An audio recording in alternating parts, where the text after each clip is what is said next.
In this video, we're going to start the urinary system. So first, looking at functions of the urinary system. So we can use the urinary system to adjust your volume of blood, so how much is circulating, and that will help reduce your pressure or increase your pressure. So if you want to adjust your blood volume and your blood volume is low, meaning also your pressure is low, then you're going to absorb more water and urinate less. So you're going to keep that circulating.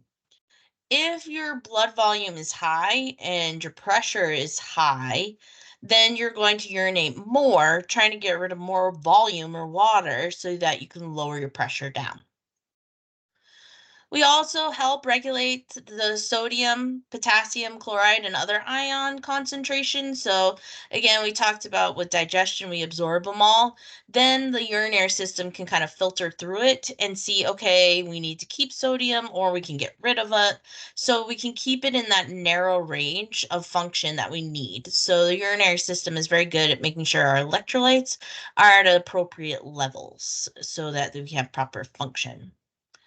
It can also help with blood pH. So we looked at pH when we talked about the respiratory system of changing kind of pHs and using buffers. This, we can stabilize blood pH as well. So it's the same kind of thing, whether we need to decrease pH or increase pH. So if we need to decrease our pH because it's gotten too high for whatever reason, then we can reabsorb hydrogen ions. Remember protons?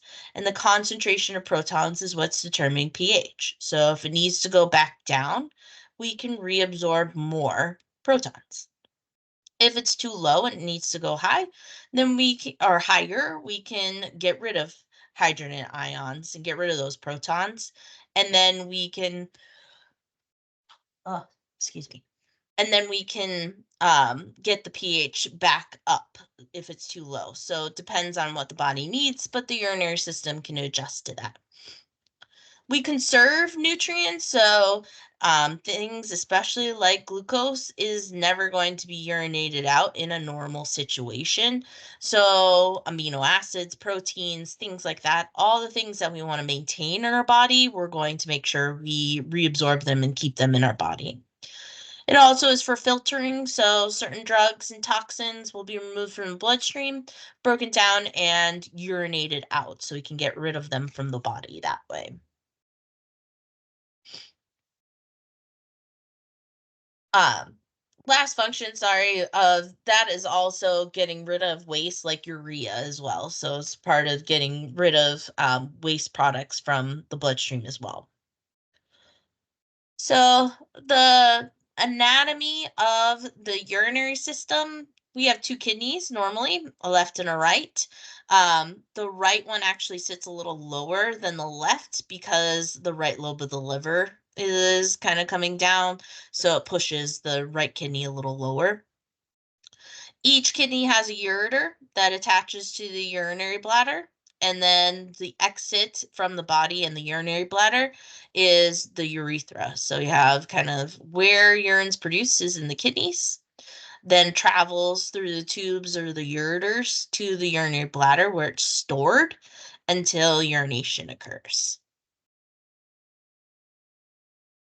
Looking at the kidney, and we'll look at more microscopic anatomy coming up. About 25% of the cardiac output, so about a quarter of blood supply, is going to go to the kidneys. So there's a large amount of blood supply to the kidneys, and that's why it's so sensitive to maintaining its blood supply so it can do its job. So you filter through blood. It looks at everything that's component in the blood and either will get rid of something or take it back in. So we'll see kind of more of what that happens later on. So what happens is we push everything out except for kind of blood proteins. We look and sort through it and take some back in, or we get rid of it in urine. We do have lobes, so there are sections. You can see these little kind of pyramids that we'll talk about in lab. That it's going to be pyramids, and columns around it that are going to be lobes. And each of these are going to be hundreds, if not thousands, of nephrons, which is going to be the functional unit of the kidneys. This is where urine production is actually going to occur. So all these nephrons are producing urine. They're all going to collect, kind of coming down and go down into the ureter, to the urinary bladder. We've talked about the adrenal glands, or the suprarenal glands are endocrine. So the adrenal glands are going to sit like hats on top of the kidneys. You'll see that kind of associated it. All the hormones that are associated. We have already talked about that. So again, the nephron is going to be the functional unit of blood filtration. So where we're actually looking through what's contained in the blood, getting rid of anything wasteful or not needed, and keeping things that we do want. And then eventually, ultimately, the product from the filtration and kind of looking through what's happening in the blood can lead to urine production. Each kidney has about 1.25 million nephrons. So they say a lot of nephrons. And it's a lot of tubes that we're going to go over. So a lot of the nephrons is tube, increased surface area. So you can see that's about 85 miles of tubes that are kind of sandwiched into the kidneys and stuffed in there. There's two types of nephrons that we're going to see. Most of them, 85% of the nephrons are what we call cortical nephrons because they're on the superficial or outer cortex of the kidney. So when we look at the kidney, you saw kind of this outer region and then those kind of lobes with the pyramids. So the outer region is the cortex and the inner region is the medulla. So most of your nephrons are actually in this outer region. Some are called juxtamedullary nephrons. So we'll talk about it next, but the nephron loop and parts of the nephron extend into the regional medulla, so in the middle. So some of them are going to have really long nephron loops that are going down there. These guys, there's not as many. It's the lesser of them, 15%. If you need to make really, really, really concentrated urine, then these guys are going to help with that. Why do we need to make highly concentrated urine if you haven't been drinking enough water?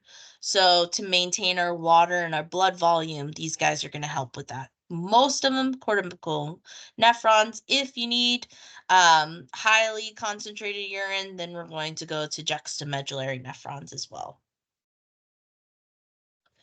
So this is looking, again, picture form. So this, you can see the outer brown region is your renal cortex, which is this outer region right here. And some of the nephron loop, and we'll go over the parts of the nephron coming up.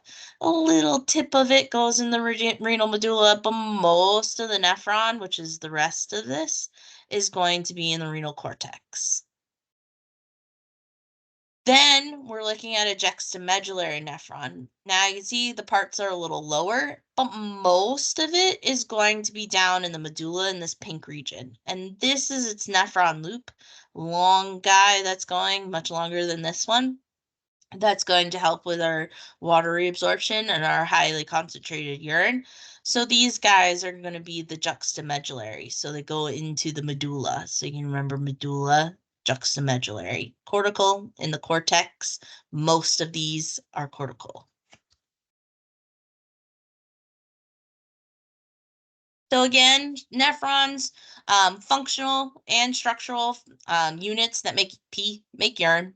So that's where urine is made, is in the nephrons. Again, greater than 1 million, about 1.25 per kidney. And there's two major parts. There's going to be the renal corpuscle and then the tubules. So we'll go over each part coming up. So we're looking at the renal corpuscle. There are two parts.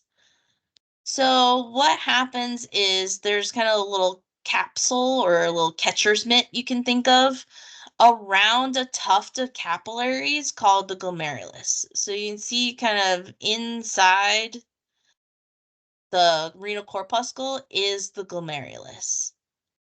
That has, again, capillaries, and they're holy. So there's a lot of pores. They're fenestrated. They're not sinusoids. So remember way back that you can't allow proteins to go through. That's important. You don't want proteins going outside of your glomerular capillaries, but most other things are going to be allowed to move through these capillaries. So there's a lot of movement of um, things that are in your plasma that can go into the rest of the nephron. We're going to talk about how glomerulus starts to filter, and that's where filtration is occurring. So first part is filtration, and then we'll go to reabsorption and secretion and other parts. So your blood pressure is going to, remember, kind of in capillaries, when we talked about osmotic pressures and hydrostatic pressures, that's going to come into play here as well. So blood pressure is going to force water and solutes and things out of the plasma, except for proteins, out of the glomerular capillaries. So this is where we're going to filter. And we push everything out in the glomerulus. We're not selective. We'll pick back through it in other parts of the nephron. So this isn't selective. It just pushes everything that can fit through the holes out. And then the kidney will deal with the rest. So this again is where filtration's happening. So it's not urine, we first form what we call filtrate. Filtrate is everything in your plasma that's going to be processed to make urine. So it's the stuff we're pushing out, everything but the proteins pushing out. And then it can be kind of sorted through in the tubules. And so the capsular space, again, part of the renal corpuscle as well, is the capsule, so a hat surrounding it. So you push all this fluid out and it catches in the space around the capillary and then starts to go into the tubules, which I'll show you next. So again, the glomerular capsule is the coating around the glomerulus. So the glomerulus is the capillaries. The capsule is catching everything that's coming out of the capillaries, or the glomerulus. It's also known, you may hear it as Bowman's capsule. So it surrounds the glomerulus. It does have two layers. So our famous kind of theme of anatomy and physiology is parietal and visceral layers. So the outer parietal layer is simple squamous epithelium. So you have outer layer, simple squamous. We have the visceral layer, which is the inner layer that actually attaches to the glomerular capillaries. So we actually have cells that are going to come in and attach to the glomerular capillaries. And those are called podocytes because they have little kind of foot extensions that are going to cling to the basement membrane of the glomerular capillaries.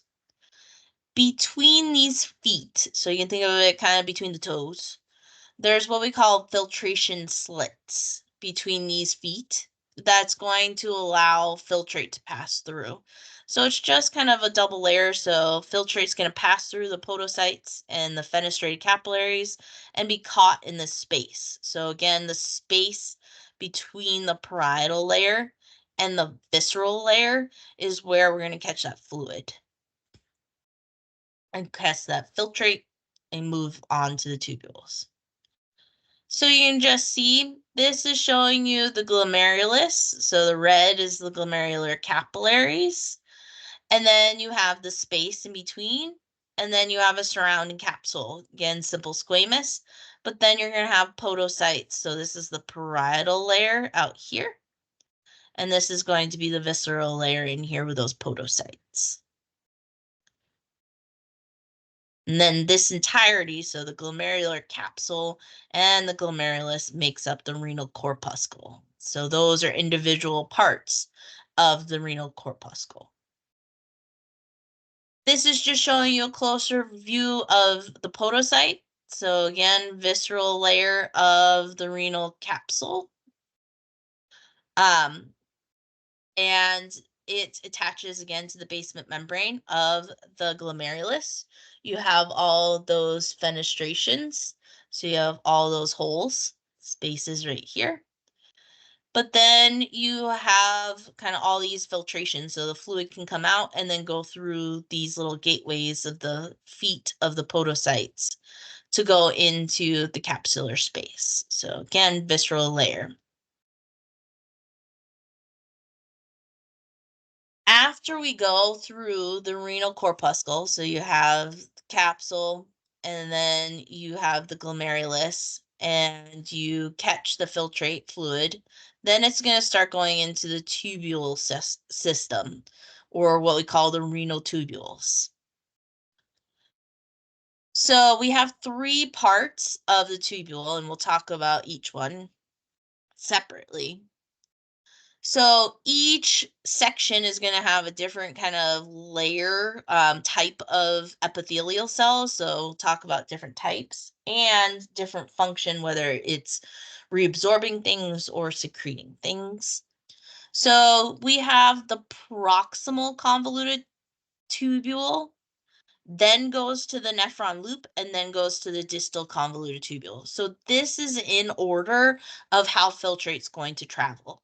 First, it's going to go from the glomerulus into the glomerular space, down into the proximal convoluted tubule, which is going to lead to the nephron loop, which is then going to lead to the distal convoluted tubule. That's eventually going to lead into what we call the collecting duct.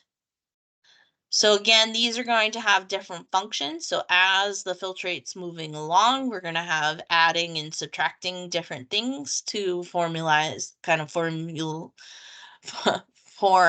urine in kind of where we need it to be. So we can just go from place to place to place, and we'll talk about each one coming up, of kind of what they're going to do. And these are also, that's why proximal and distal is in relation to the renal corpuscle. So that's why proximal is closest to the renal corpuscle, distal is furthest away.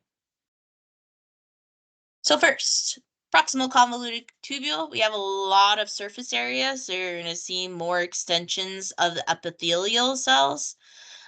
This majority is going to be reabsorption. So, and it's going to be reabsorption of nutrients. So things like amino acids and glucose, and kind of other monosaccharides, anything that we consider nutrient that we can use for building blocks around our body, it's going to be pushed out by the glomerulus because, again, the glomerulus isn't selective. It's just the pressure is going to push out the fluid.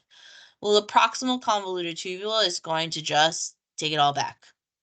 So a major function of the proximal convoluted tubule is reabsorption. It immediately was pushed out and we're like, nope, nope, nope, don't want to get rid of that. So we bring it back. The proximal convoluted tubule, no matter whether it's a cortical nephron or a juxtamedullary nephron, is going to be in the outer cortex. Then we have the nephron loop.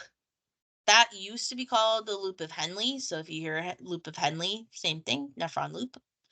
That's going to be a U-shaped. So we're kind of going, and we have the renal corpuscle, glomerulus, and then we have the proximal convoluted tubule, kind of twirls around. And then we have the nephron loop, which goes down and then up. It is like a U-turn. So we have two sides to it, so we can, and they're each going to have different functions that we're going to talk about later. So we have a descending limb. That's the first part because it's going down. So fluid's going to start going from the proximal convoluted tubule down. And then it makes the U-turn, and then we call it the ascending because it's going back up. So the proximal part of the descending limb, again, leads from the proximal convolute tubule. Sometimes we can have thin limbs too. So there's section where it's thicker and thinner. And so you can have kind of a larger tube and then it narrows down. That's kind of what we mean with thick and thin.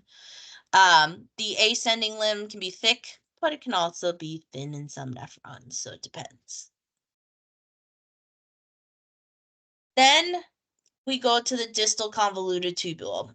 There still can be reabsorption here, especially of water we're going to talk about later, but majorly it's going to be secretion, meaning getting rid of things.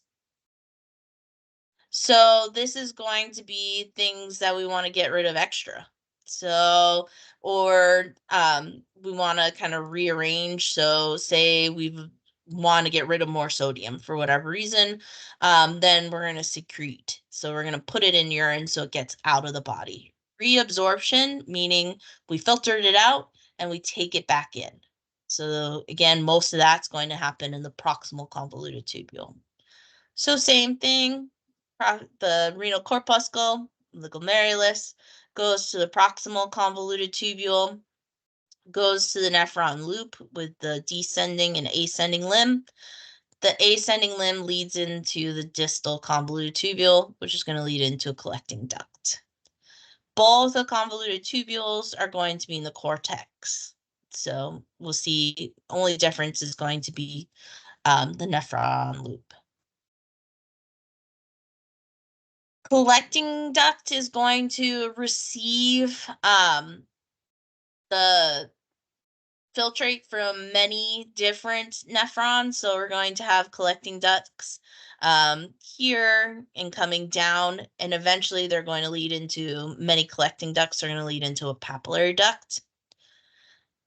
These collecting ducts are going to be mainly in the medullary pyramid. So remember, I looked at beginning here and we had those triangles inside the kidney. I can't draw a triangle right now. So all those kind of striations that you'll see are the collecting ducts. So they run parallel, kind of bunch of collecting ducts within the pyramids there. And then those fuse together and go into papillary ducts that are going to lead into minor calyces, which will go to major renal pyramid to ureter. Papillary duct, again, is going to be at the base of the renal pyramid. So you have a pyramid here. You have all your collecting ducts coming in too. And then leading to papillary ducts, because this is the renal papilla, is the tip of the pyramid. So it's just going to be all draining down and then draining into the minor calyces, because now we've made urine. Once you've gotten to collecting ducts and papillary ducts especially, urine's been produced. So now you need to collect it and then push it to the ureters, so then they'll go to urinary bladder so that it can be stored or urinated out. So looking again kind of overall, what we just talked about, renal corpuscle is going to be the glomerulus, the glomeruli capsule. So the glomerulus is the capillaries. The capsule surrounding that has two layers, the parietal, the outer layer, and the visceral with those podocytes, and has a capsular space in between. You catch the filtrate here, and we'll talk about afferent and efferent arterioles later. So you collect all of the filtrate here. It goes first to the proximal convoluted tubule, major reabsorbing section. So it's going to especially reabsorb nutrients and a lot of water from the filtrate. And now once it's in the tubes, it's called tubular fluid. Then you lead down to the nephron loop. So you have the descending limb where you're going down, and you have a thick section and you have a thin section. And then it leads to the ascending limb where you're going back up. So this is going to be, and we'll talk about more later, water reabsorption even more. So most of the water reabsorption is actually going to happen in the proximal convoluted tubule, but you're going to continue to reabsorb water in your nephron loop, and we'll talk about how later. Then you lead to your distal convoluted tubule. So over here, this is going to be, again, kind of adjusting, rearranging. There's going to be secretion and reabsorption here as well. More secretion than reabsorption, but if any final adjustments need to be made to the tubular fluid before we go to a collecting duct and or urine, then we do that in the distal convoluted tubule. So again, collecting duct is going to carry the fluid down in the renal medulla, and then collecting the papillary ducts is going to collect the fluid as well. So you see kind of collecting duct from the distal convoluted tubule. It's all going to lead in and go into the papillary duct.